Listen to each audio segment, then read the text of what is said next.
আওয়ামী লীগের কর্মসূচি যতদিন নিষিদ্ধ আছে ততদিন তাদের কোনো নামেই রাজনীতি করার কোনো সুযোগ নেই বলে জানিয়েছেন প্রধানমন্ত্রী তথ্য উপদেষ্টা ডাক্তার জাহিদুর রহমান। সকালে সচিবালয়ে সরকারের কার্যক্রম নিয়ে নিয়মিত ব্রিফিংয়ে মন্তব্য করেন তিনি।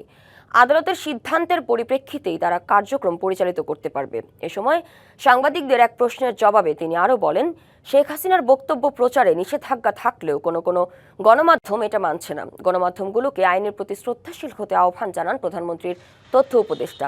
এ সময় তথ্য উপদেষ্টা আরও জানান, ভারত সীমান্তে ১৬৫টি এবং মিয়ানমার সীমান্তে ১৫টি পুশিন ঠেকিয়েছে বিজিবি।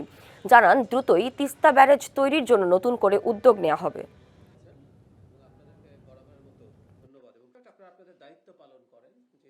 আওয়ামী লীগের কর্মসূচি যতদিন নিষিদ্ধ আছে ততদিন সে যে নামেই হোক না কেন, রিফাইন্ড হোক বা অন্য কোন নতুন আওয়ামী লীগ, তৃণমূল আওয়ামী লীগ, যাই বলি না কেন, কিছু অন্য কোনো নামেও আওয়ামী লীগ নামে সে কোনো কর্মসূচি পালন করতে পারবে না।